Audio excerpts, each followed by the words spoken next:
Uh, Very good evening, everyone. Good evening, sir. Thank you so much for giving me the opportunity to present a webinar on AWS Deep Composer.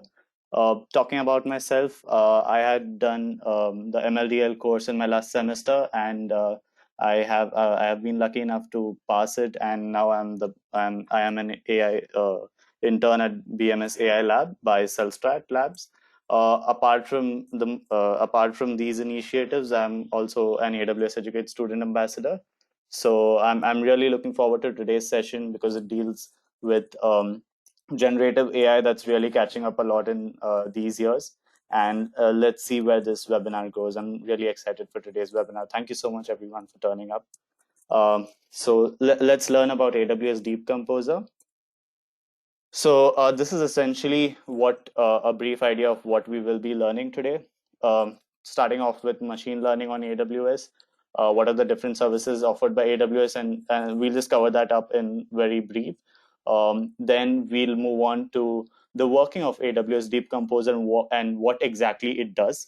Um, and what is the working of AWS Deep Composer, what lies under the hood of the AWS Deep Composer. So we'll go through all of that. And if you are a beginner, no worries about that. I will try to cover as much as possible from a beginner's point of view. So this is completely designed from that point of view. So I hope you get a great learning experience as well. Um, Further on, we'll be moving to generative adversarial networks, that are GANs, and how GANs are used in Deep Composer. Furthermore, we will also learn how a completely new music tune is generated using just one input tune on the Deep Composer console. Just to put it into perspective, all of you can also try it out.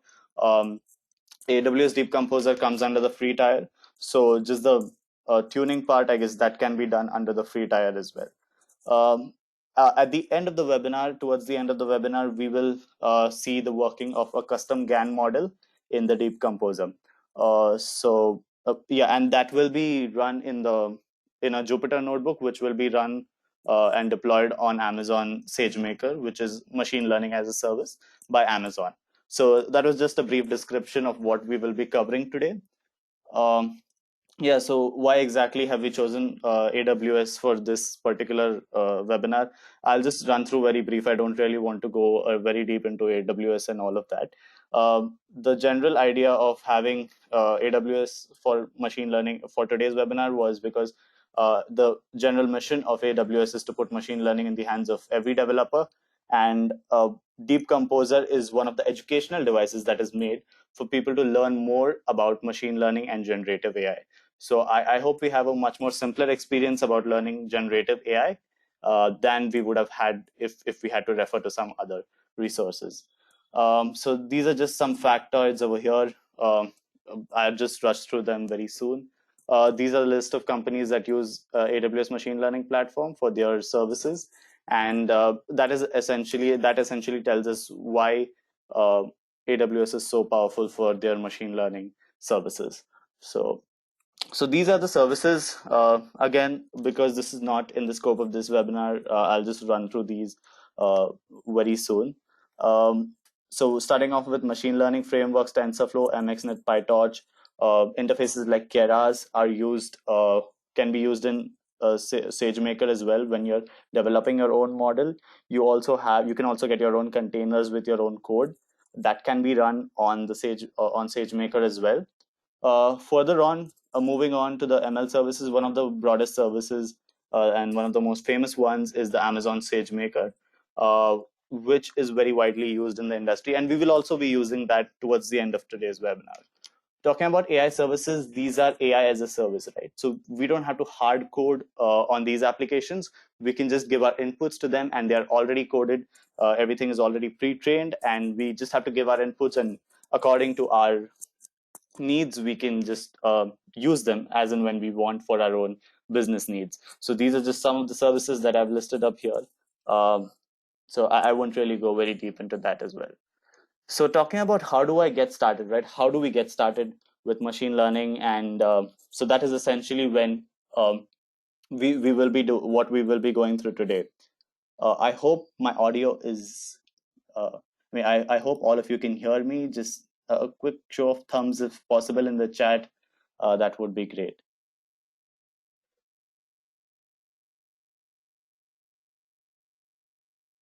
Yeah, it's all good so far. I don't see any problem. Okay, yeah, thank you so much, sir. Um, so yeah, let's get started with the three. Like I said, the three educational devices. I won't really dive much deep into the other two because for this session we are focusing more on the AWS Deep Composer. I'll just give you a brief description of what exactly these devices do. If you want to learn more about computer vision and deep learning and how that is applied in the real world, that is where Deep Lens comes into picture. It's completely based on computer vision and for developers to get real hands-on on computer vision and deep learning. Deep Racer is based on reinforcement learning and is basically based on autonomous vehicles. So that is the 1/18th of the real race car, which you can buy from Amazon. Today we'll be learning more on AWS Deep Composer that is based on generative AI.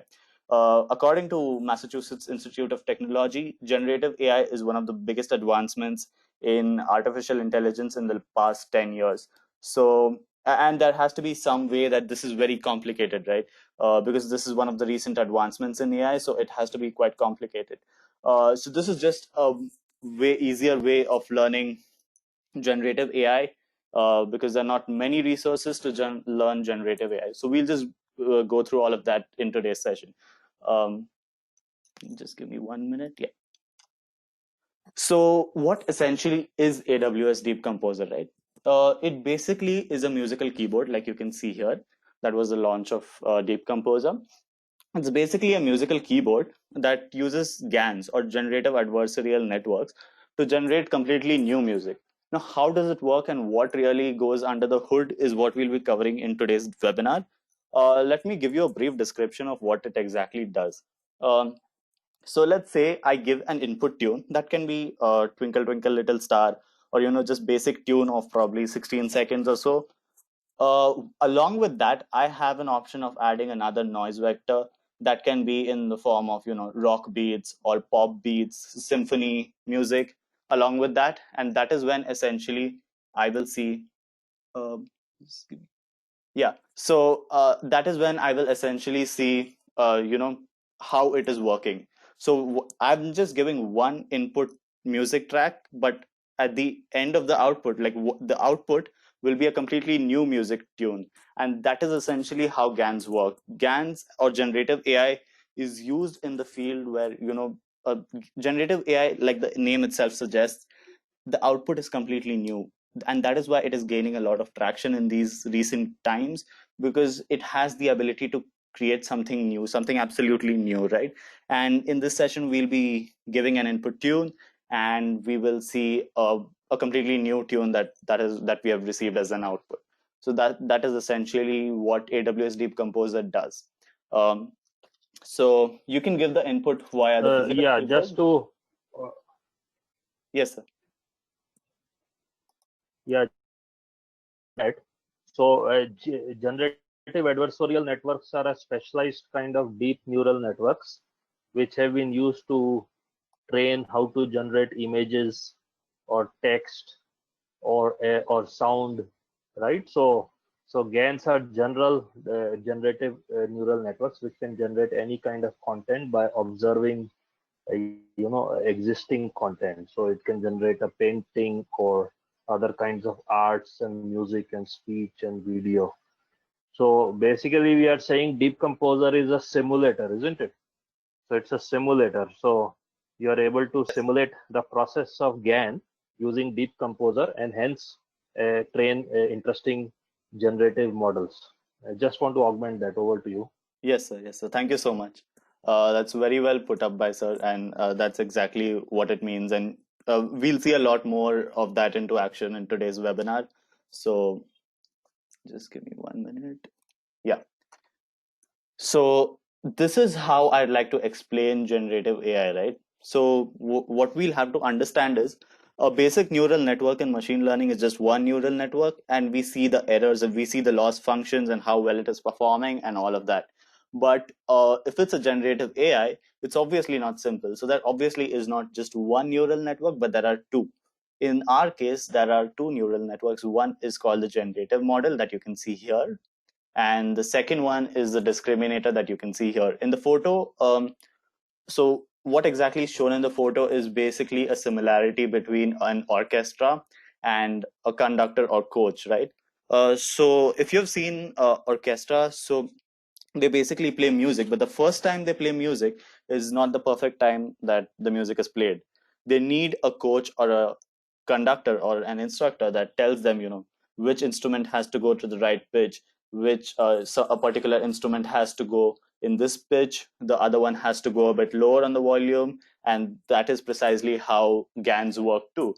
So one model just keeps on giving new inputs, like new outputs. Sorry, uh, based on the training data, the generative model is, I mean, its work is just to generate new outputs, new music tunes, and the discriminator neural network's job is just to see whether that particular output, how close is that to the actual data. And you can call it just a basic classifier where it'll just see, if this is the actual music or not, right? So that is essentially how it is classified, and that is how new things are generated. Like sir said, new generating new images. This is precisely how it works.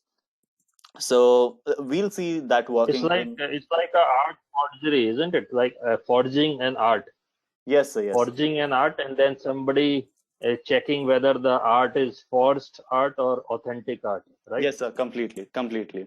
And that checking part is done by the discriminator neural network in our case that you can see here. And on the left hand side is the generator model. So that is essentially how GANs work, right? So here you can see it's written GANs pit two neural networks, a generator and a discriminator against each other to generate completely new content. So that is how it works. Now, how do we identify if the output is good, or how does discriminator learn to train itself? And should we train just one model, or should we train both the models? We'll go through all of that in the coming slides. So I hope there are no questions as of now. If you have any questions, please feel free to drop them in the chat or the questions tab, and I'll answer them. So let's just go to the next slide for now. So this is Deep Composer in its true sense. So once you go to the console, which I will be walking you all through today, this is the first step, right? We have to input a melody. Now there are keys here. There is a virtual keyboard placed on the console, so you don't have to have a physical keyboard. So you can play the music. The track is generated, and you can also select a input melody, which is I mean, it's already put in there, so you can check that part as well. Like I said, Twinkle Twinkle Little Star, it's already present in the console, so I don't have to work too much, like generate my own GAN and just train it. Which generating our own GAN, we'll see that in the towards the end of this session. So I'll just go right ahead with the steps involved in the Deep Composer. So first we input a melody using the Deep Composer. Like you can see, this is essentially what we will be using in the console. Um, so this basically goes to the creative part, right? I can input any melody that I want. So that is up to my creative genius as to what exactly I have to input and what not. The second part is choosing from, a custom model. Why is this needed? Now we'll see this later on. We need a noise vector, right, to add a new flavor to every output. Otherwise, every output will essentially be the same as, it'll almost be the same as a new, as a training data, right? So that is essentially why this flavor is needed. So that is added by using these rock, pop, or jazz extra tunes. Furthermore, at the end of your, once you have customized your tune and um, the whole uh, soundtrack, you even have an option of publishing it to SoundCloud. So that is completely up to your personal choice. Moving to the next part. Now is when I'd like to show a walkthrough of the AWS Deep Composer console. This is precisely what we will be looking at today. This is how the ones of you who who are viewing it on mobile, this is how it will look like. I believe the UI will be different on phone. if you log into the AWS console. So this is essentially how it will look. You have these options here: getting started, music studio, models, compositions, learning capsules, and link to AWS Deep Composer keyboard. Learning capsules are the learning capsules, as in if you want to learn generative AI or more about Deep Composer, they have already provided those resources there. What we will be looking at now is the music studio, wherein you can input your own music tune and just see how it goes like. So I'll just stop screen sharing right here, and we'll come back to our presentation. For now, we'll just see the Deep Composer in its true avatar.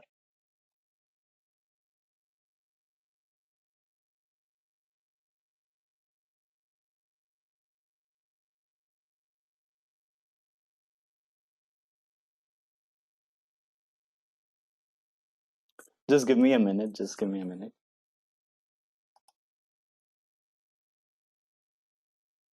Yeah, that is fine. Yeah, the console is here. I'll just share my screen. Yeah, I hope everyone can see the screen now, the Deep Composer screen. Yes. Okay, thank you, sir. So now we have clicked the Music Studio option. So I'll just, it's still loading. So this is what the Deep Composer will look like. Here is the piano.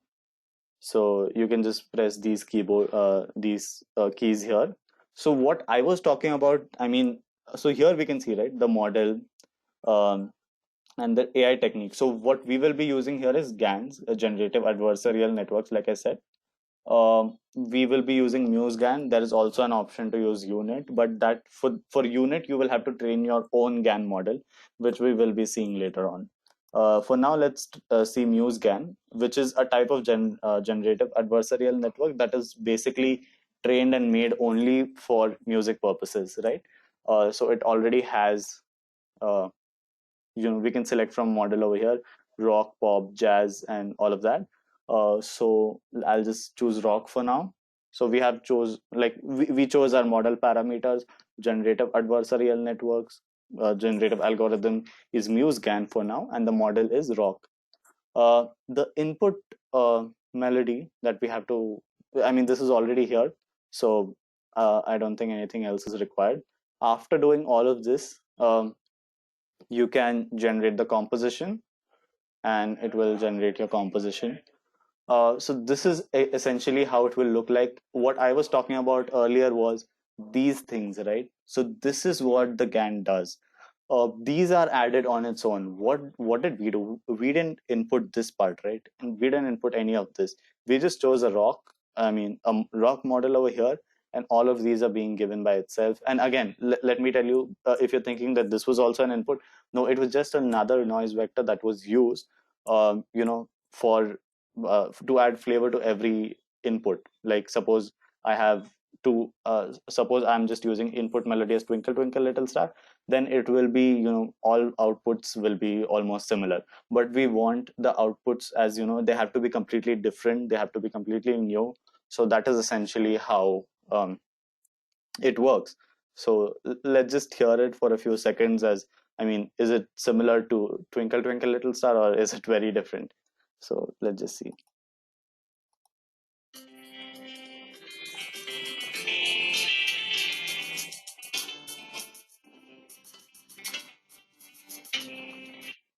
Okay, so yeah, I had to pause it in between. I wouldn't like to take too much of your time. I hope you understood the general working of the console. So this is essentially how it looks like. All of this over here. I'll now walk you through the training of a model, right? How exactly we want to train our model. I'll click on models over here.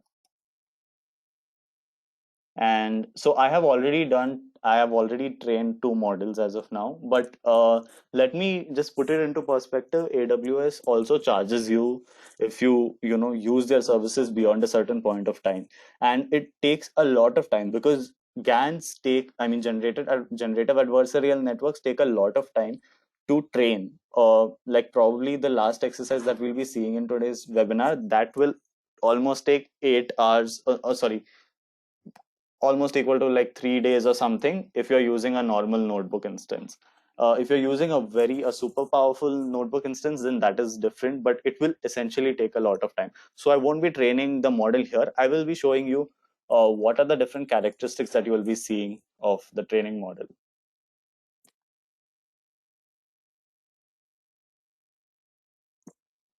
Yeah. So I'll just brief you up on this so that later on when we are proceeding with the presentation, all of you can get a better idea of how it actually works like. So these are the generator loss and discriminator loss functions that are being plot here. As you can see, this is a very incomplete graph, right? Um, Essentially, what this depicts is, like epochs, right? So on the x-axis, you can see this word epoch. Epoch basically means one complete training that has happened, uh, both for generator and discriminator. So one complete cycle of training for both generator and discriminator, that is called one epoch. So to put it into perspective, it takes about 1 hour for 10 epochs to train, and we will have to train around 1,000 epochs. I mean, 1,000 epochs, that many number of times to get a proper tune. So that is essentially how it works in the practical sense. And if this graph has to be practical, this will have to be around zero. Blue one, let me tell you, the blue line is the discriminator loss, as it's mentioned over here, and the purple line is the generator loss. So discriminator loss has to plateau. It has to become straight, like the line has to become straight over a point of time, and the generator loss also has the line has to become straight over a point of time. Once that has happened, that is the time when we know that we don't have to train our model for any longer. It has already trained and it's doing pretty well as of now. So that these are the few things that you'll have to keep in mind once you're training the model. So like this is exactly how you'll be training your model. Like here there's an option to stop training. So if I'm training my model now, it's now the training status shows training completed over here. But if I have to train a model, then this is how, like you can see the stop training option here. Here is the learning rate and here is the update ratio. What exactly are these? We'll come back to that very soon. So I'll just show you here. So this is essentially how it looks like. So when you trained it, how long it took you? It took me about 1 hour just for this graph to obtain. Like I'll be clear about that. Here, this graph that we can see, this it took me 1 hour. So it'll take a long time to train a very perfect model. If I have to be very sure about that. The other models that we saw on the Deep Composer console, that the music that I just demonstrated, those are pre-trained models that are already being given. So that is, like I said, AI as a service. You can completely, you just have to give your inputs and you can see the output then and there. But if you have to train your own model, this is without coding, of course. With coding is essentially building your own generative adversarial networks, which I'll be coming to towards the end of this webinar. So this is essentially how it looks, and it takes a long time. This particular graph is just, I would say, probably 1/4 of the entire graph. So this took me 1 hour, and that is how it works. Um, I guess this training part, as far as I know, is completely free of cost. It comes in the free tier. It's just that it will take a long time, so just be prepared for that. Um, because I mean it's very common, right? I might tell you to train the model here, but then once you're practicing at home, the training time might be very long. So just for the practical sense, it takes a long time. So just be prepared in case you're interested. So yeah, so that was about it from my side for the console part. Let's move back to our presentation and let's see what we have over there. Do you know if I can train a Colab model and push it here for Yes, sir. Decomposer, or it has to be trained here entirely?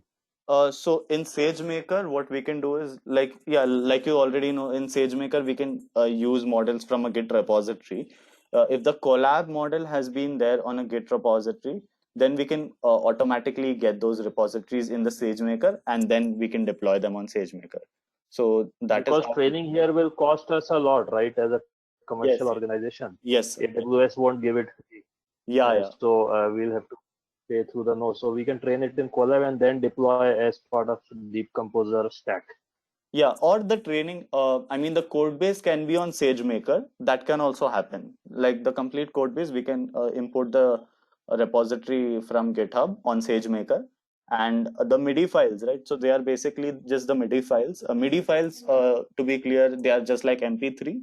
So like we have MP3 format. MIDI is another format which is used in this case. So those can be converted to images later on for our GAN um, uh, purposes. So for those operations, we can use, I guess, SageMaker. So I guess that would be the best bet if we have to only use AWS.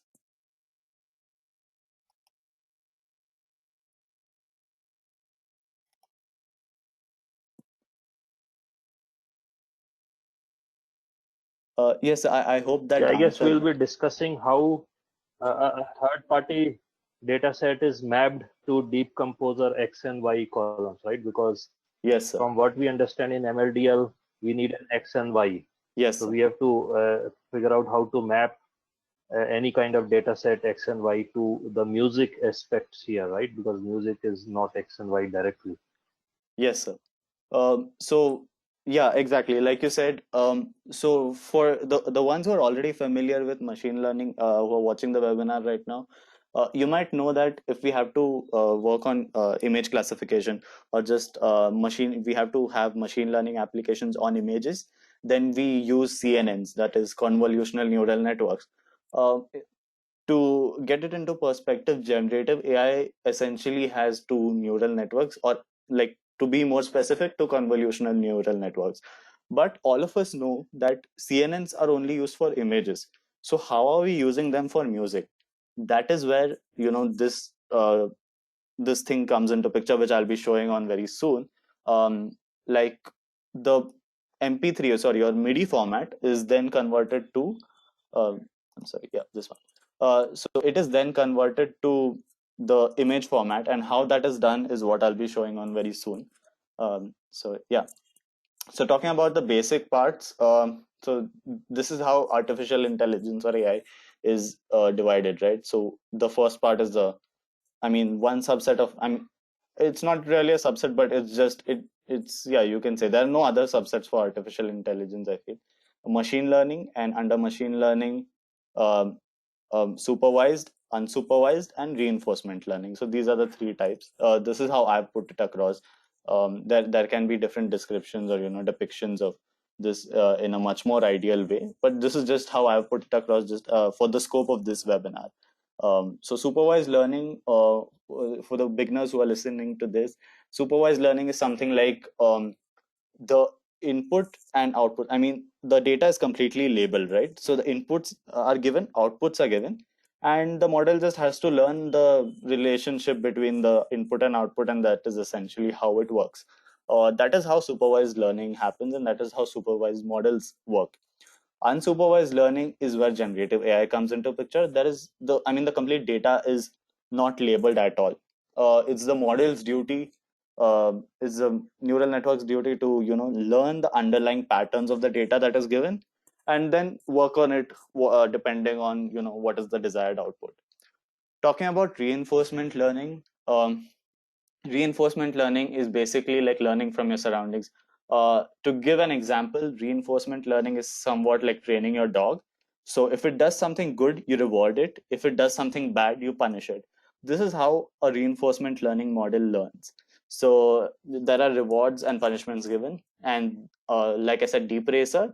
So suppose the car hits a roadblock or something, or it crashes into another car, that time a punishment or a zero will be given, just to put it into perspective. And then suppose it's following a particular path that I have told it to, then a reward will be given. So over a period of time, it learns on its own. So that is essentially how reinforcement learning happens. So I hope that part is clear to all of you. As part of this webinar, we will be going through only unsupervised learning, that is the generative AI. So this is essentially how generative AI works, right?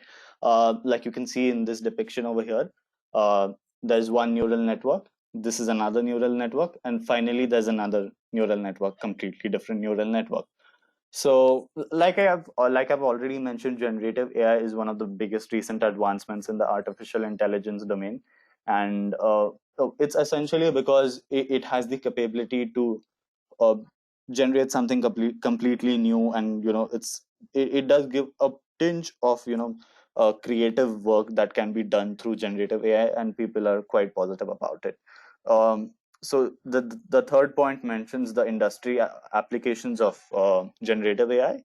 To be precise, I guess NASA is using generative AI to design the rovers, because I mean that if you put two neural networks together, so one can just focus on particular parameters. The second one just has to focus on if those parameters are rovers that it'll be sending to different bodies in space.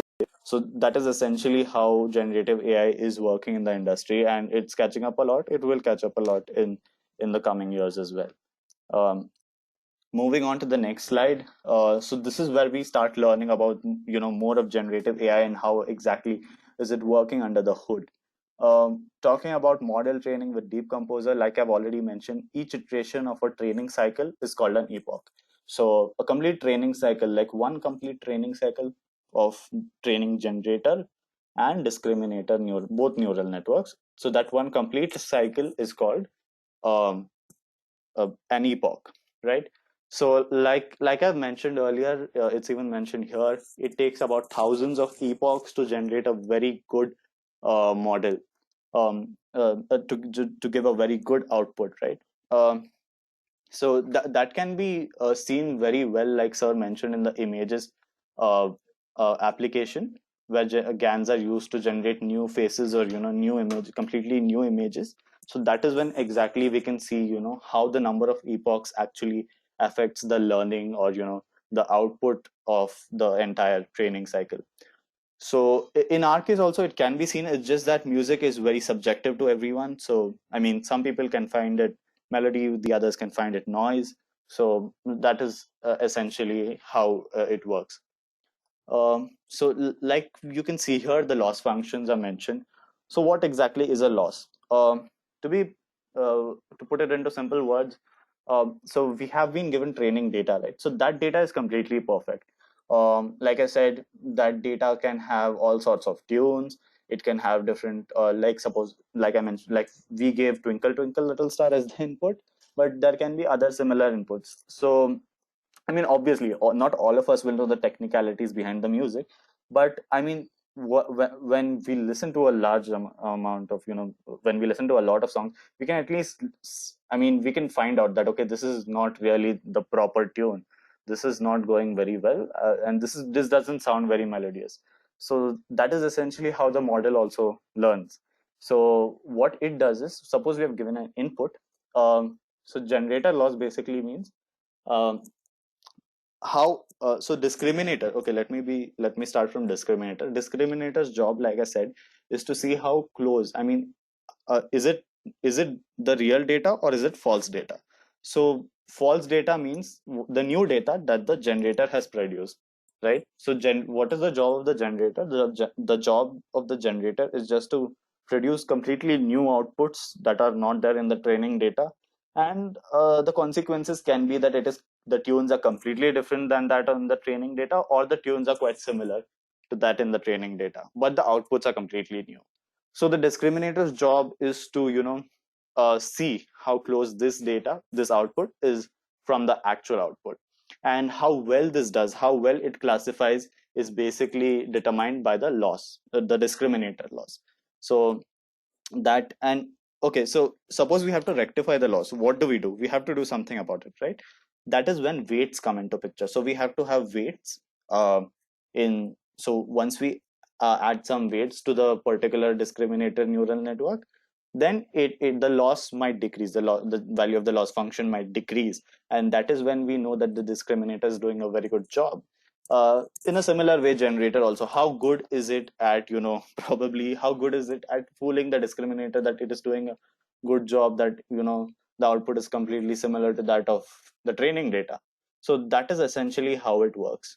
I hope you understood what is the meaning of loss functions, why are weights used in loss functions, and so the general stuff like that. um, Just give me a second. Yeah, I think we can assume people know basic machine learning, right? So Okay, okay. Yes, otherwise, it's a very huge topic. So, yes, sir. so it's So, basically I am the forger. I am trying to replicate A.R. Rahman's music, and A.R. Rahman is the discriminator telling, no, no, this is not my music, yeah, yeah, right? So exactly. that's Yeah. what it is. So we cannot go into basics of ML. That will take a long time. Yes, sir. So, yeah, this slide just explains loss function. So, given a set of weights, the measure of an error is called a loss function. So, these are the basic general things to keep in mind before we move ahead. So, this is where the loss function, the generator and discriminators loss functions come into picture. Um, like you can see, I mean, the two networks are pit against each other. So, like, both of them have to work with each other to generate a very good output and a completely new output. So the adversarial nature of them, like both of them are working against each other. Just generator has to provide a completely new output. The discriminator has to see if that output is right or wrong. uh, Due to that nature, you can see that this graph, so there are quite a lot of spikes in this graph, and once this stabilizes, that is when we know that, okay, yeah, the loss functions have come down to, uh, I mean, that is when convergence is attained, and our model can stop training for now. So talking about Deep Composer under the hood, I wouldn't really go much into these details, as some of you might not know Lambda functions and all, but just how it works under the hood. I'll just give a brief description of that. So we input in the form of MIDI, I mean the MIDI keyboard. MIDI, like I said, it's a format. Like MP3 is a format, that is also a format. So this is the Deep Composer console. We are giving an input. It in turn gives an API call to the API gateway that has the Lambda function. Bookkeeping job is done by the DynamoDB. DynamoDB is basically, responds to calls and API calls and all of that. Then, like once it has got the API call, an inference query is given to Amazon SageMaker. The model starts training, right? The models are there, of course, in container and S3 buckets and all of that. So the model starts training, the inference response is given, the response goes back through the Lambda function, and then you see the complete output on your Deep Composer console. So you can also share the composition to SoundCloud, like I mentioned earlier. So this is essentially how it works. So what you have to know is that it does go to SageMaker at the end of the day to execute the models. So I'll just move on to the next slide. Yeah. So what are the ways to measure the quality of the music? There are different ways. One of the ways is the loss function. The loss function has to be zero, right? It has to come down to zero. I mean, not exactly zero, but I mean, you have to know at what point in time should you stop training the model. So that is essentially what um, it is one of the biggest factors to determine if the output is good or bad, if the model is doing good or bad. Then uh, checking the similarity index again. Going by the name, similarity index essentially tells us how close, I mean, how good is the model at mimicking the data to the actual data. So that is essentially what you'll have to see.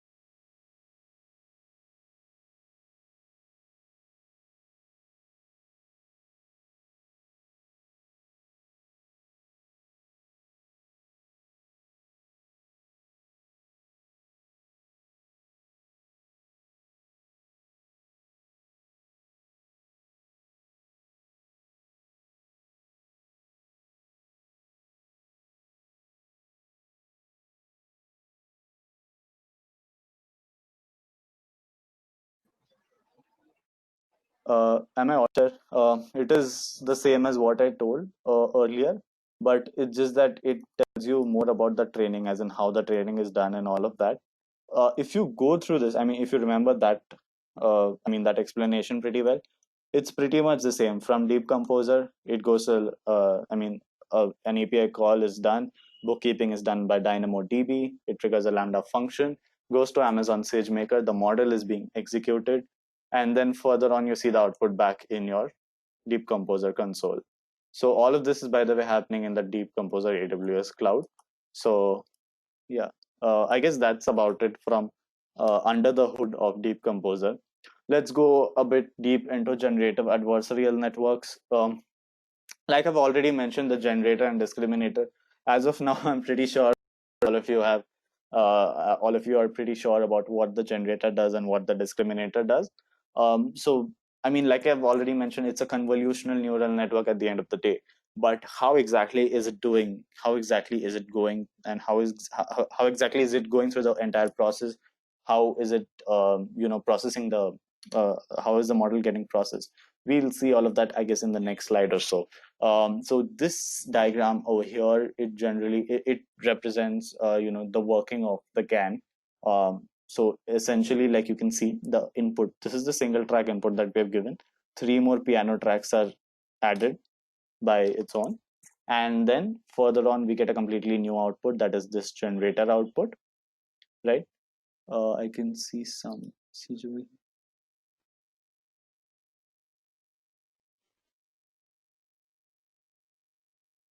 Just to augment here for folks who know deep learning, on the left, the generator is a UNet model. So it does downsampling, as you can see in the generator neural network. Then it does upsampling. Whereas discriminator is a feed forward CNN, but generator is a UNet model, downsampled, and then it creates a compressed features in the middle, and then it upsamples. So those of you who know on neural network, so that is a point to note, because next slides contain something to do with UNet architecture, which is shown in the generator here. Yes, yes. Thank you so much, sir.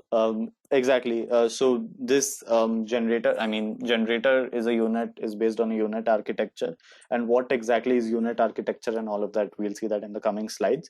The discriminator is just a CNN. It is not unit architecture. So it basically, because it's a basic classifier, it is just it's a proper neural network. So as you can see from, the discriminator compares it with the real data over here.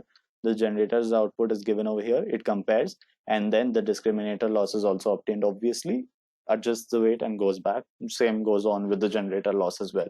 So that is essentially how it works under the hood, right? So you have given an input over here. 3 more piano tracks are given. The model is trained. A completely new output is obtained. It is compared with the real data, and discriminator analyzes all of that. Obviously, you get discriminator loss and generator loss, and the cycle again goes ahead.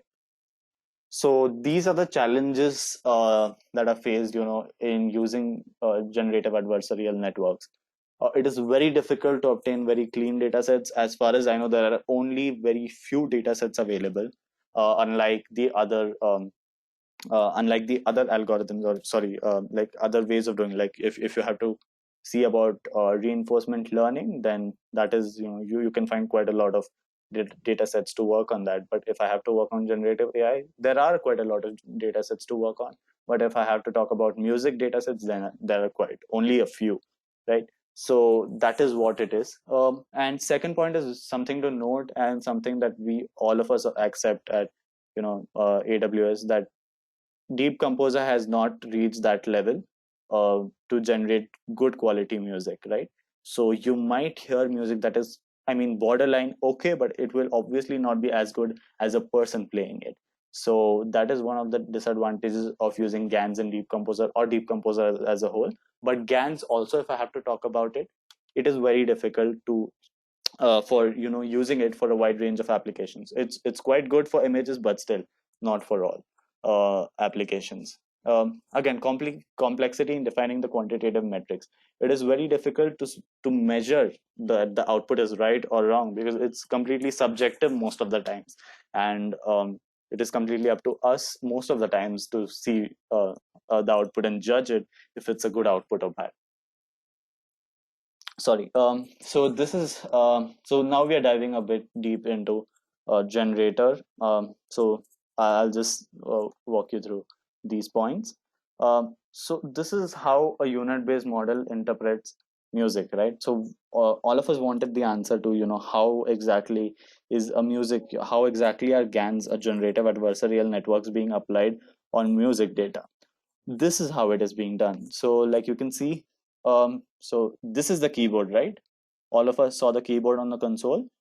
Now that output that we are getting, that we are listening to, is of MIDI, or sorry, MP3, like all of us know MP3 format. That out MP3, it's obviously a music file. It is, I mean, you can't give a convolutional neural network to that. Uh, Now what happens is it converts that tune to, uh, I mean, this 2D image. So the x-axis, I mean, it's almost like you can say a graph or so. So the x-axis is time, y-axis is the pitch. So suppose I'm using this key a high pitch for a long time. So suppose that, let's say for 5 seconds, and then you can see these 5 dots over here. Okay, I'm not being very, conscious about the scale of the time, but I mean, just for an example. So 5 dots over here, it's a complete line, and this pitch is high. So suppose I'm pressing a particular key on a high pitch, and for this amount of time, this is how it will be visible as a 2D image. That is almost like a graph, you can say. So now once we have obtained this, okay, now let's just remove this piano track from our image, and we have this image, right? And then again, for the second track we will have this image, third track we will have this image, and fourth track we will have this image. Now if you notice, these are images. Convolutional neural networks can be added. Now CNNs can be used, right?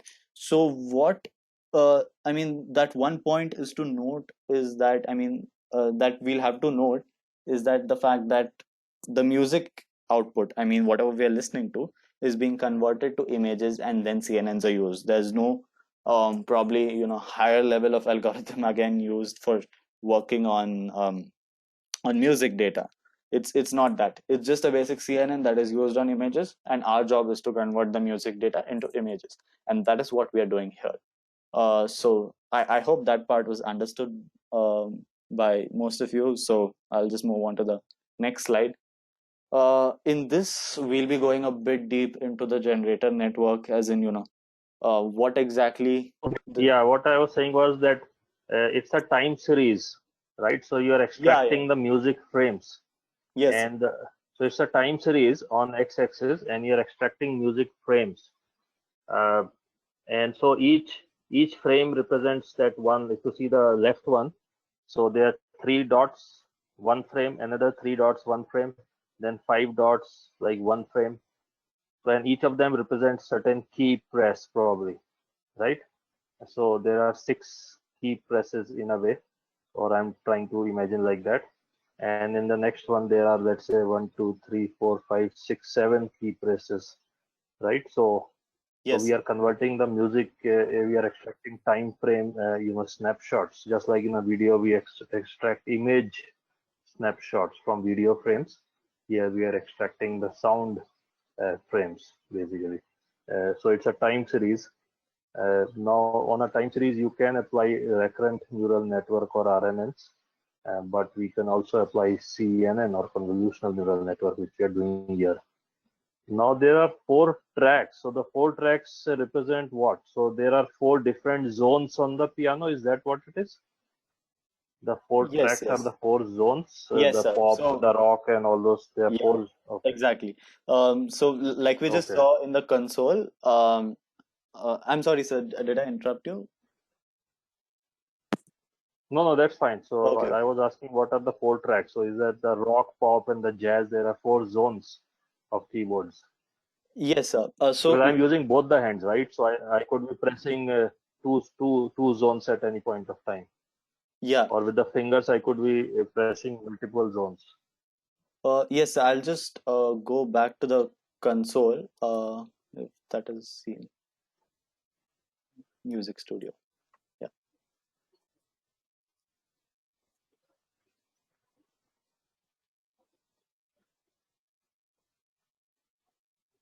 yeah, So this is not much different than how we convert a video into image frame. So we are converting yeah, a yeah. music into music frames. Yes, sir. So the three, I mean, the three piano tracks that we saw over there. So this is the one. This is one of them. Once we select a model from here, it will generate three or three others automatically on its own. So these are the four tracks that we are seeing on the presentation slide. So these are precisely what it is.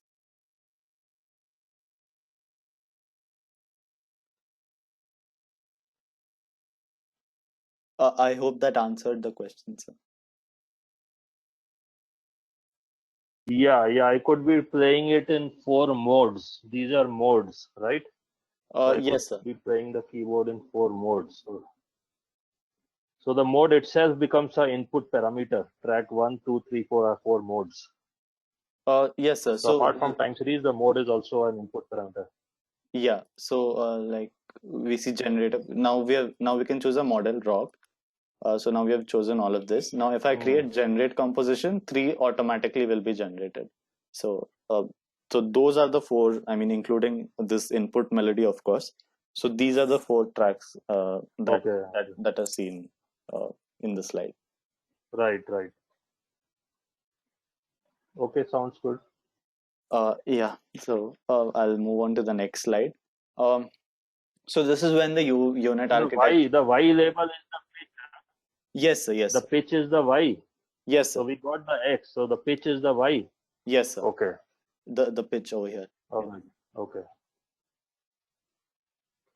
Yeah, so let's move on to the generator network and understand how that works in its true sense. These are just the points. I'll just move on to the architecture. This is the unit architecture, and this is how it works. Now, for those of you who are beginners, that I mean, there's not really much to go deep into. It's completely fine if you just understand an overall view of it. So let me just put it into perspective. This is an input piano roll, right? So this is what we gave as input melody. This is being given, and then further on, these three tracks are being, I mean, these three tracks are being accompanied. And then further on, upsampling and downsampling happens. What what is the advantage of using a unit is that the output, I mean, sorry, this output piano roll. So here upsampling is happening, right? And here downsampling is happening. I mean, though the arrows, both of them show down, you can see over here this small box. There it's written upsampling and downsampling.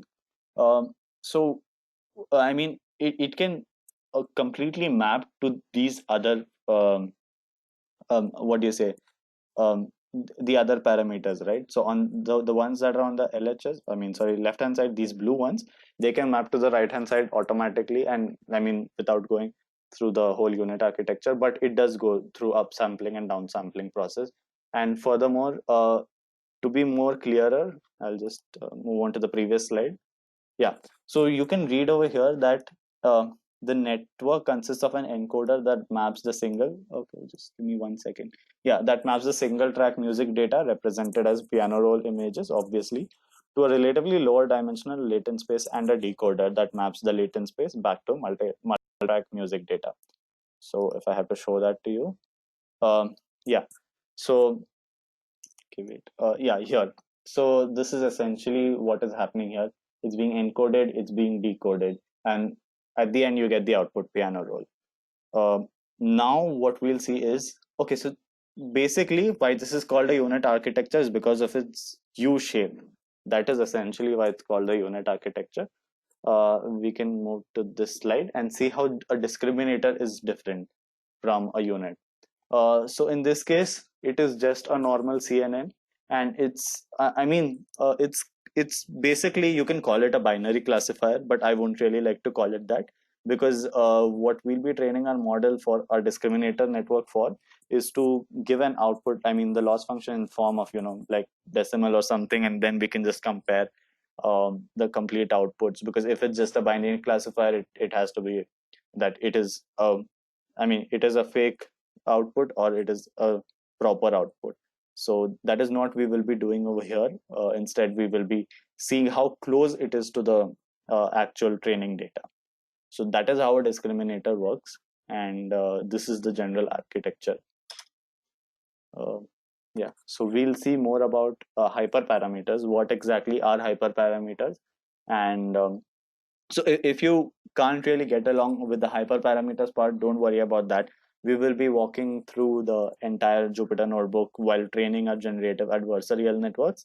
and that is when we will know more about these hyperparameters working in a code, essentially. I mean, like it's mentioned here, once we're exploring the training on our own custom model in the AWS Deep Composer console, there are quite a few hyperparameters to control the process even on a finer scale. Some of these are, like we just saw, the update ratio, the update ratio, the learning rate, and the number of epochs. All of these were the hyperparameters that we saw while training our own our own model, right? The one that we just saw in the console. So moving on to the number of epochs, I guess I've just reiterated it quite a lot in this webinar as of now. The number of epochs basically means, one epoch means, I'm just reiterating once again, pardon me for that. One epoch basically means a complete training process, a complete training cycle, training the generator and the discriminator once, right? The entire cycle completed once, that is one epoch. And the number of epochs obviously mean the number of epochs, but what is important is the fact that you will have to have at least thousands. I mean, I guess on a minimum scale it has to be around 1,000 epochs to get a good output, not a very good output, just a good or satisfactory output. It has to be 1,000 epochs, and that takes quite a lot of time. It takes days, or even it might take weeks if you're not using the right instances. That is what it is in the practical sense. Talking about the learning rate controls how rapidly the weights and biases of each network are updated during training. To make it much more clearer, like I've already mentioned, the loss functions, once you get the loss function, you have to update your weights and then again retrain your model based on that. But you have an option of changing the learning rate in this case. But what will happen is you might miss out the key points wherein you have to stop learning or training your model. If you change the weights rapidly, you might get an output very faster. I mean, much faster, but it will not really be the desired output. That is what is very important, and that is what you'll have to keep in mind. So I hope that part is clear to everyone. Talking about the update ratio, a ratio of the number of times the discriminator is updated per generator training epoch. Okay, so what does this mean is the fact that the discriminator and generator are not updated in at the same time.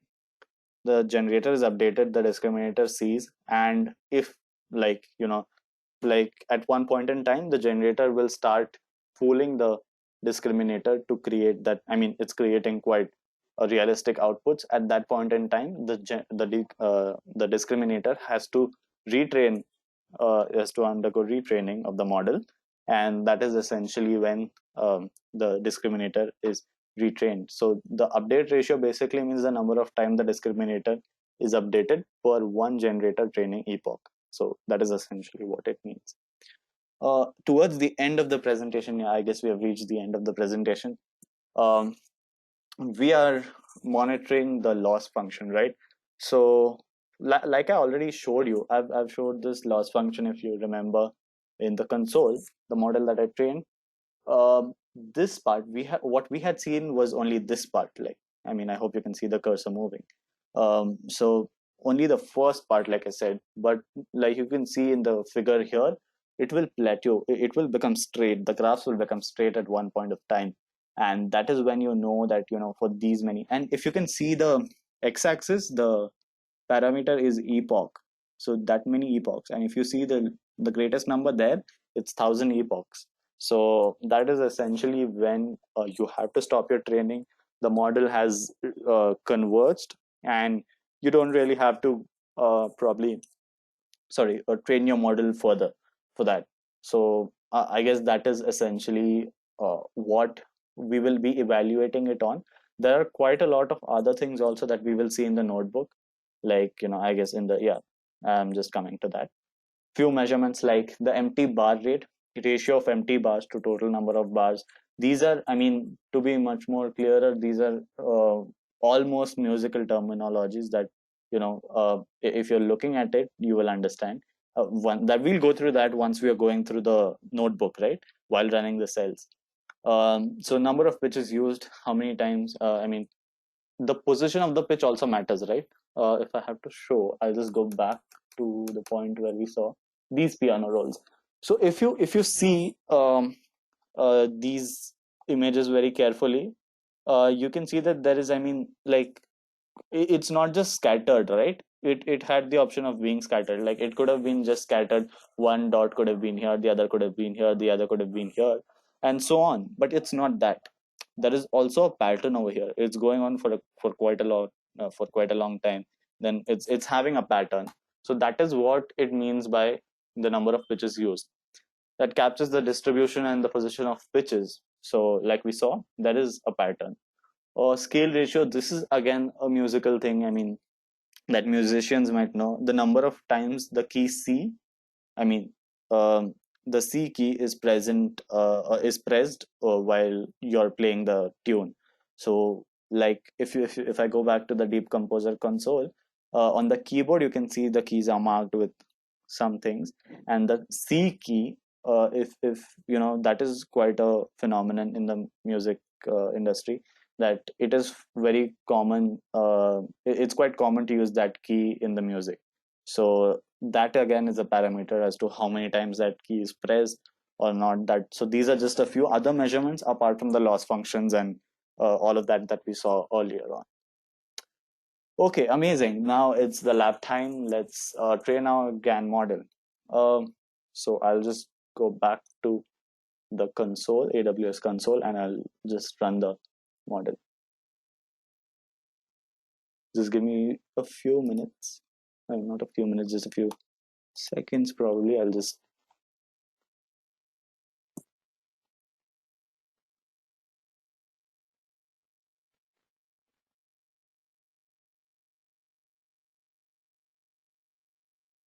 okay, so what I'll be showing you is so this notebook I've already trained, like I mentioned earlier.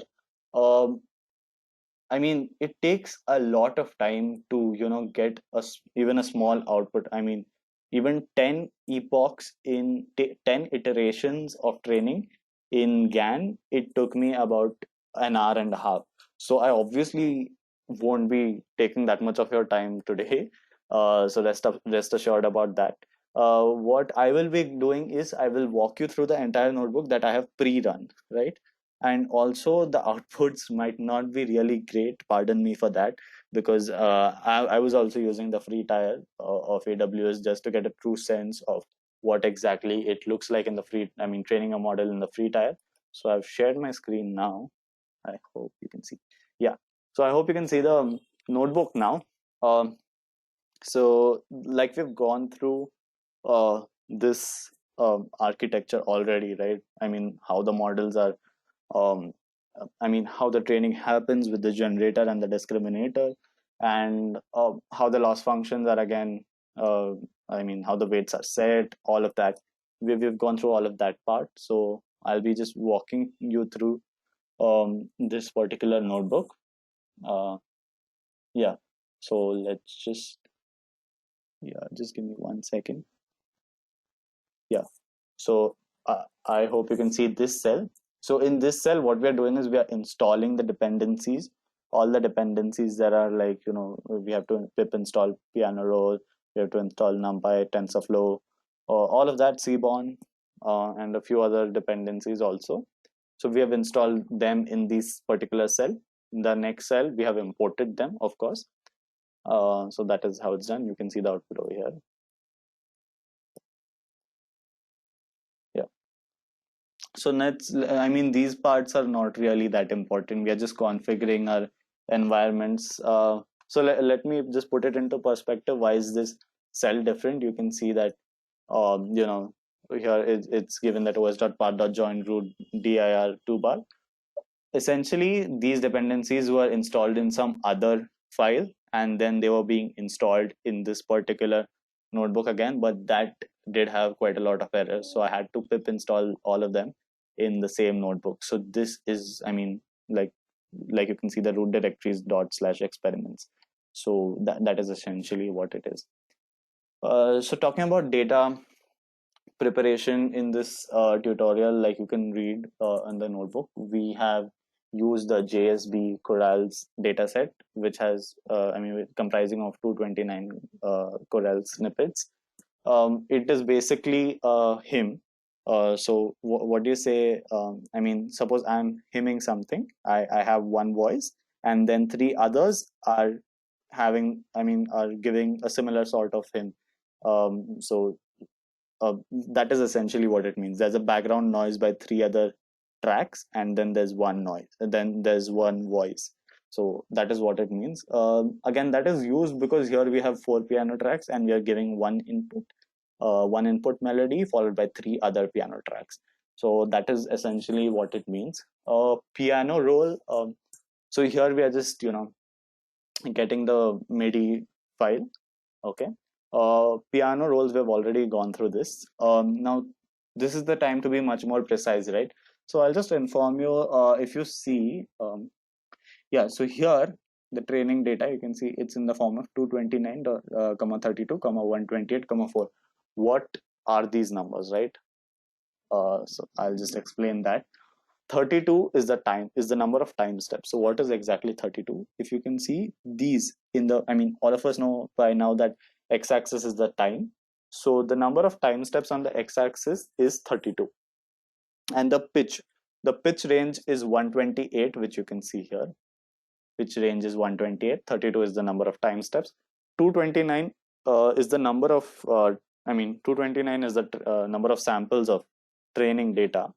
4 is because 4 tracks are present. So that is essentially what it means. Those numbers essentially mean that. Hope that is clear. I'll repeat it again. Can you repeat that, please? Yeah. Can you repeat that?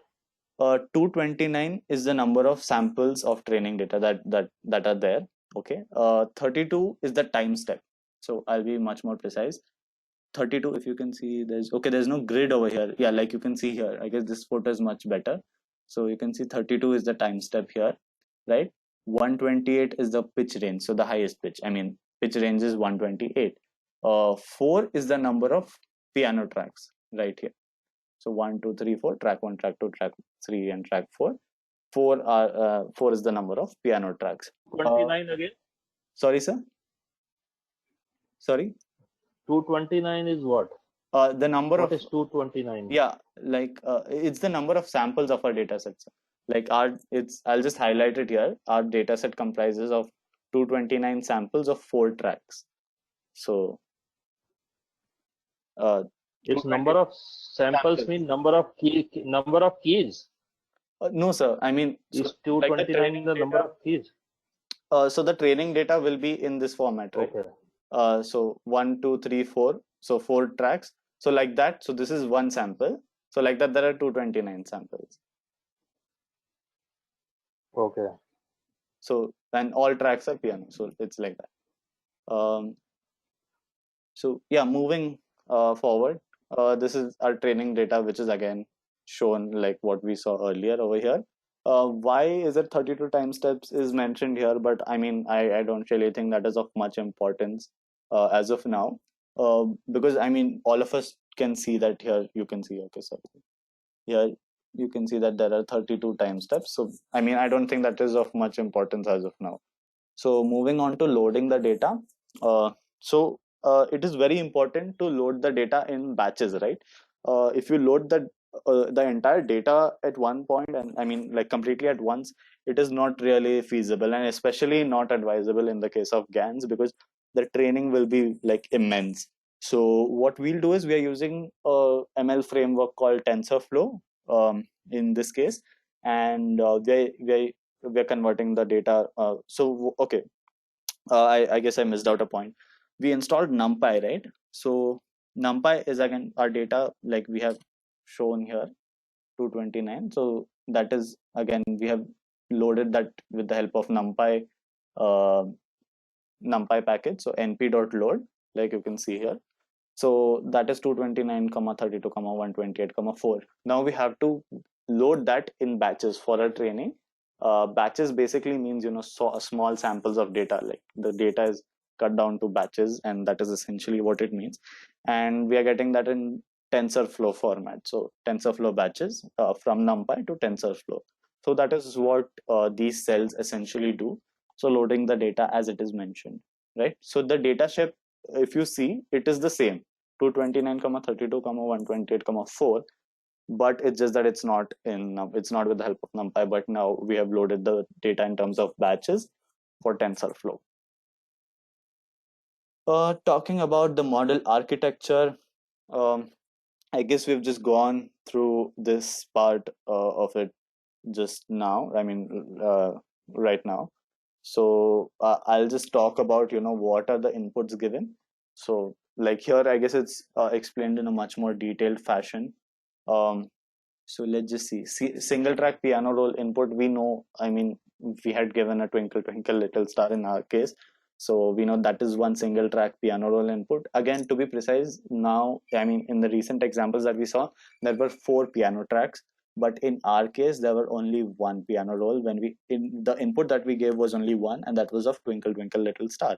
The 3 others were these latent noise vectors of Z dimension again here. So these are also passed as input to add a flavor to each output that is generated. Um, the generator has encoding layers on the left hand side and the decoder layer on the right side. Again, so that is, we've just covered this part about the generator. Um, so like you can see, it's always a good practice to use functions to write your code. Like you can see, this is used for building the encoder part, con2d, this function. Decon2d is decoder. Build generator is essentially building the generator entire architecture of that. So that is what it gives. This is again an option, I would say, if you want to see a summary of your generator, like what are the layers it has and all of that, but it is not really needed, right? So you can see the layer type, output, shape, parameter, and what is it connected to. So I wouldn't really say it's that important, but yeah, again, it's if you're okay with it, you can still go ahead. But yeah, not much importance in the field of in GAN processing as such. Critic or discriminator. In our case, let me be very precise again. Till now, what we have been, the terminology that we have been using is just GAN, right? Generative Adversarial Networks. But essentially, we are also, in this case, we are using WGANs, that is Wasserstein Generative Adversarial Networks. How are they different from the general, the normal GANs is what we'll be seeing, and the actual difference comes in the loss function. So that is when we'll see about the WGANs, because for us, we don't really need the, vanilla GAN, like generative adversarial networks. It's much better if we can have a particular loss function, see the loss function as to our needs, which is in the scope of this application. So like I already told, the critic tries to classify the data as real or fake, right? So that is essentially what the job of discriminator or critic is. The same procedure follows over here. We have defined build critic layer and again build critic. So that is the same process of building a generator and building a critic that goes on over here. You can see that part. Now comes the actual part where we are training the generator and the discriminator, right? So while training, one of the most important parts is, one of the most important aspects is that you have defined your loss function in a particular way. So to be precise, if you're looking at these generator loss functions and critic loss functions, these are very complicated if you have to look at it. I'll just put it out into simpler words, and yeah, that should be okay. So you can see D, right? So D, and anywhere if you see D and G, G basically means generator. It is associated with generator, and D means it is associated with discriminator. So for now, just keep that part in mind, and now I'll just explain how you can understand that better. So I'll just highlight this part. D. So let's just keep it, very simple. D of X, right? I'll call it D of X. D of X is the output of the discriminator for a right input. That is a proper, like for training data, you can say, right? So that is the output of the discriminator for training data, and you have that, and that is called d of x. G of z is the output of the generator for fake data, like that's the fake output of the generator, and d of this output of generator by uh, by c. Again, c is basically in this case just another parameter, but it's not really that important. What you'll have to remember is d of z, g of z, d of x. That's it. That's more than enough.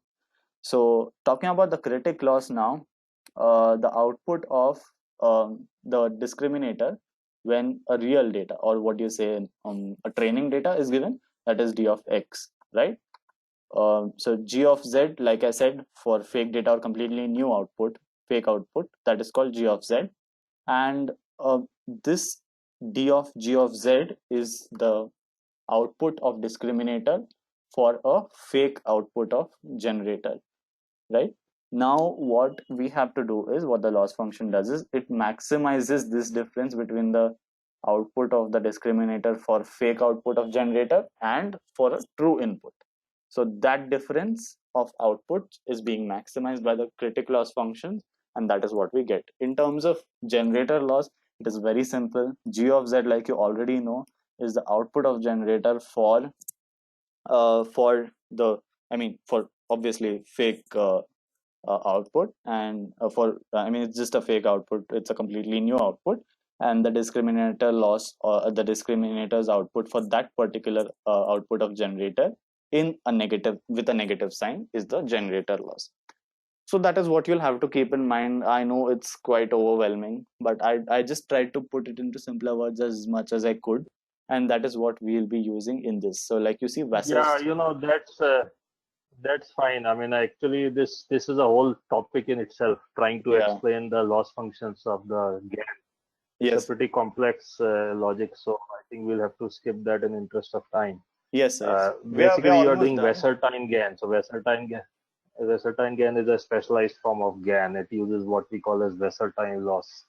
And we have a whole 2-hour session done just on Wasserstein GAN. It was a 4-hour session by Abdul, and we have a recording for it as well. So we can skip that part. The loss is very complex to understand in a short session like this. You can move forward. Thank you. Sure, sir, sure. Thank you so much, sir. Yeah, so moving ahead, this code basically runs that part only, the loss functions. And we also have to have an optimizer, right? So Adams optimizer is one of the optimizers that we are using. Adams algorithm is one of the optimizers that we are using to optimize, I mean, these models, right? So this code runs that part.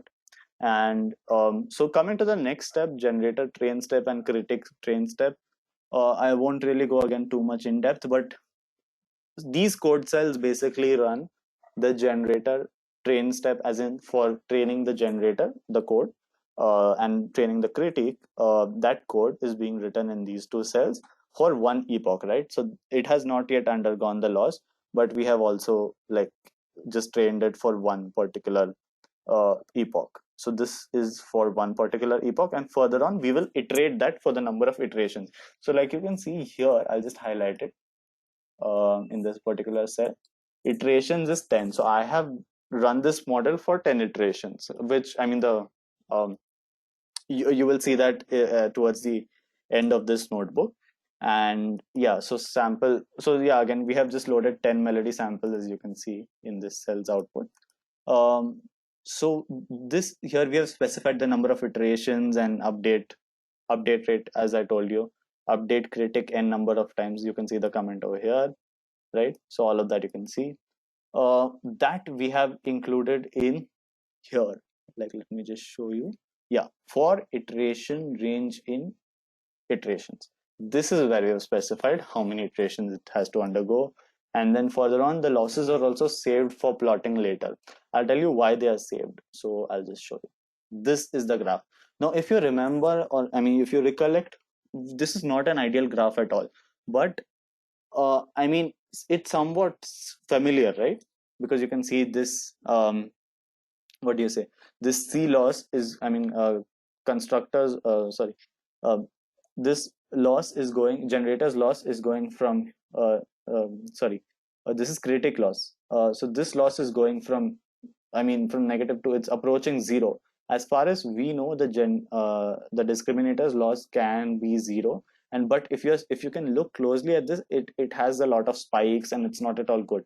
Why is that so? Because we have only done iterations for nine. I mean, yeah, I didn't even go to the 10th iteration, I feel.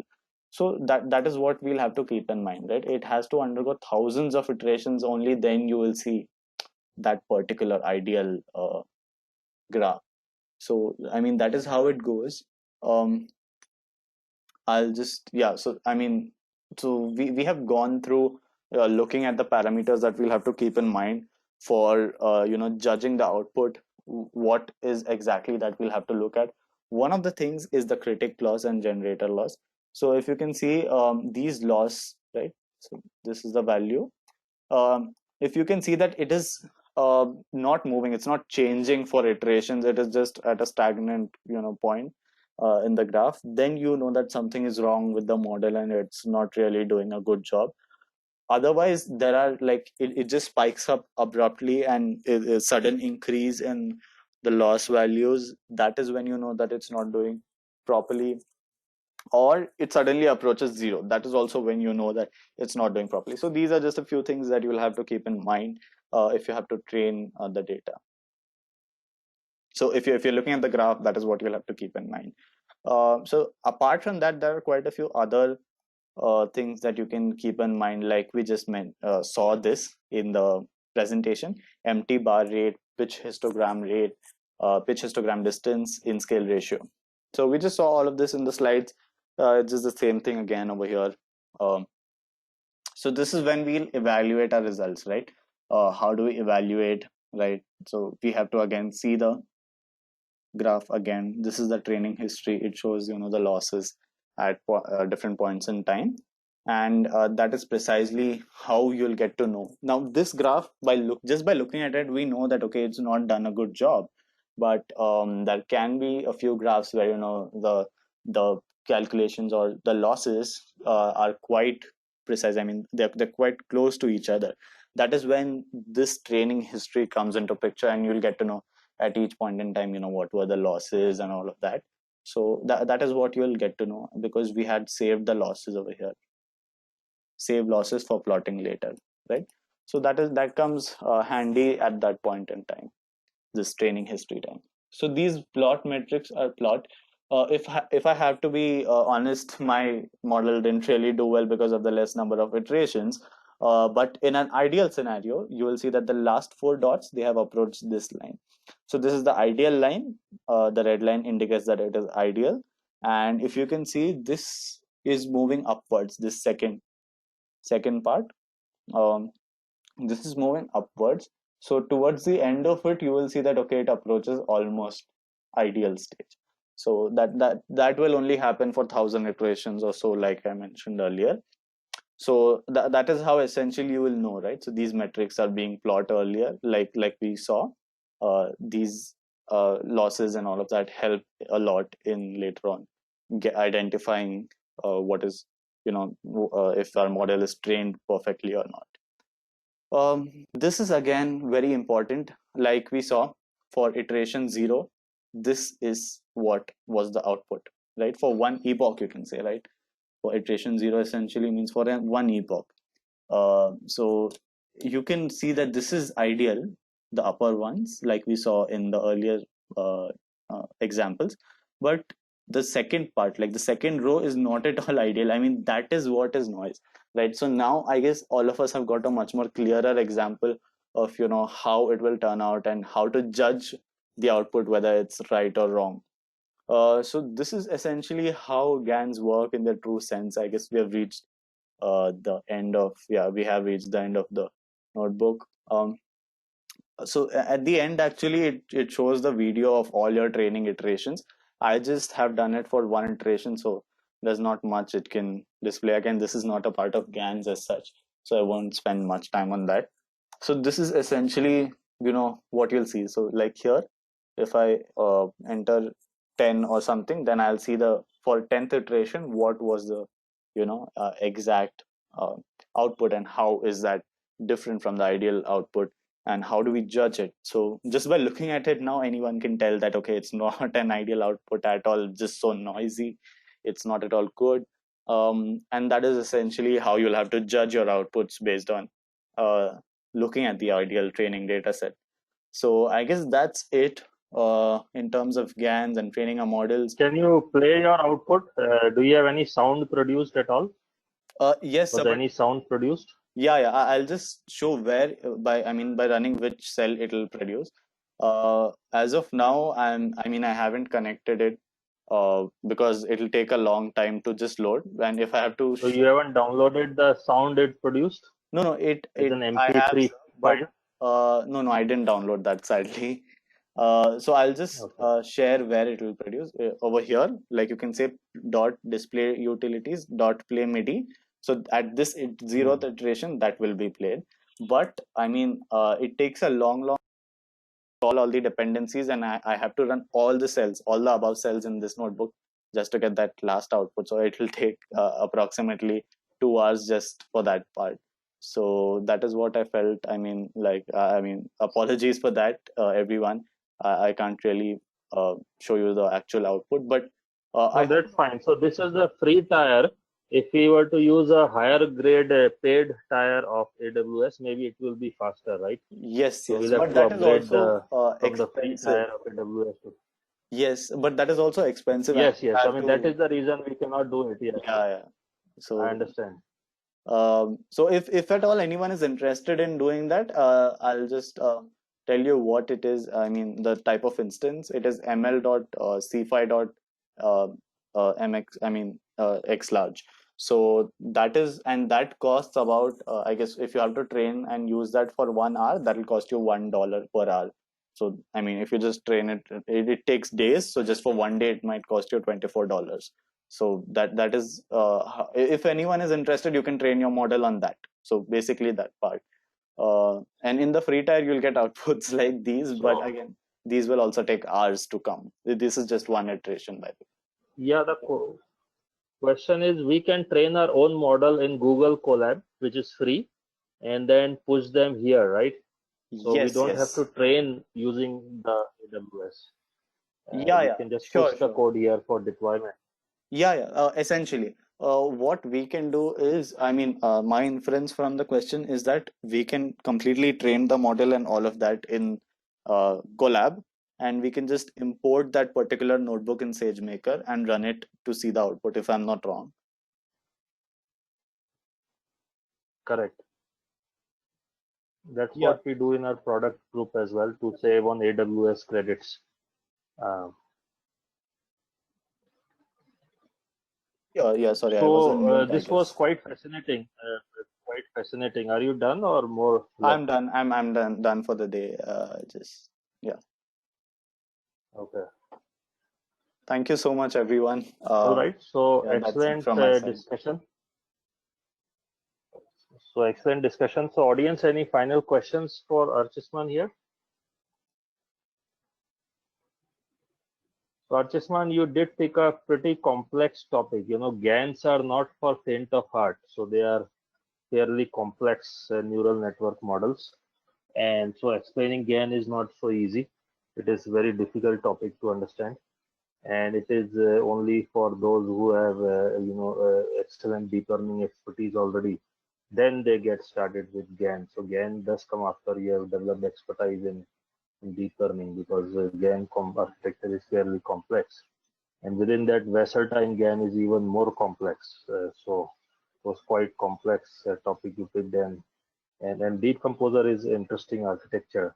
One question I had was, which I had discussed with you before, why I need Deep Composer. I can launch my custom GAN models in AWS, right?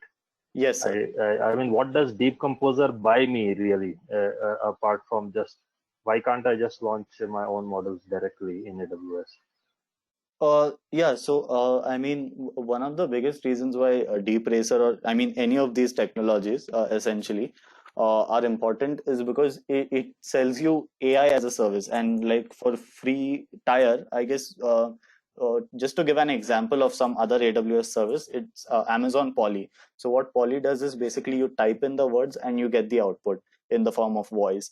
So you aren't really hard coding in that. In the same way, Deep Composer also, like we saw uh, before. Towards the first parts of this webinar, we didn't really hard code anything, but we did train our own model in, like, I guess in the second portion that I showed. Uh, so that is essentially what is more important for, I guess, businesses. I mean, I won't really say businesses, but more of from, I guess, of scratch. Like if you have to learn something, a technology or something, generative AI has very few resources. As far as, I mean, like, I did a bit of research and learning a few concepts here and there where I got stuck while preparing for this webinar. So I felt that there were very few resources to learn generative AI, and this was just one of the few things that I felt were very, very, I mean, well explained. Because I mean, it's quite easier to understand GANs from this point of view. So I feel this can be one of the educational devices, and it can also be used in the musical industry later on. Obviously, not now, because I mean, it's not yet reached that upgradation. It hasn't reached that level that it can be used in the music industry or so completely. So I guess I hope that answers the question, sir. Yeah. There is another comment related to this by one of the audience here that use of let's say Deep Composer or Deep Racer for that matter, it's for beginners in the sense that it will automate some of the stuff for you, and you don't have to know those algorithms from scratch, right? And so Deep Racer and Deep Composer are for those who don't have expertise from scratch and probably need ready-made stack to some extent. So it does help because it gives you ready-made stack for that particular domain, such as generative modeling or reinforcement learning. But yes, if you have extensive expertise, you can deploy models outside of these pre-prepared stacks from Amazon. There is one more question here: how to proceed with GANs for so GANs? If you are part of Cellstrat, then if those of you who are new in this webinar today, you can contact us how you can become part of Cellstrat AI Lab. If you're already part of it, then we have some webinars we have been doing on GANs and workshops as well. So you can check the previous Prime video recordings and find lots of webinars already conducted on basics of GAN and variations of GAN, such as SR GAN, or in fact even music GAN, and also Versatile GANs, which was discussed today. So there are existing webinars in the Prime video list of Cellstrat. You can check those.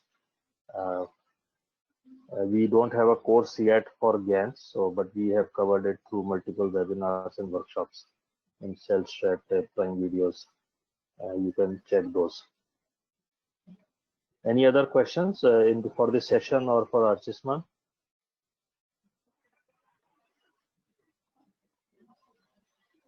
So Archisman, any final comments? Nothing really from my side, so I guess, I mean, I'm pretty much done for today. And it was a great experience. Thank you so Okay. much, everyone, for turning up. Thank you so much, sir, for giving this opportunity. And I hope at least all of you got something to learn from it, if not everything. Yeah, and I hope that helps for the future. Thank you so much. Absolutely. Thanks a lot, Archisman, for preparing and presenting this session. It was really good. And thank you, audience, for attending and engaging. So we'll see you in our future webinars and look forward to more sessions from Archisman going forward on AWS and AI. Okay, so thank you all for joining. And that brings us into end of this session. We'll see you later in future session. Thank you all.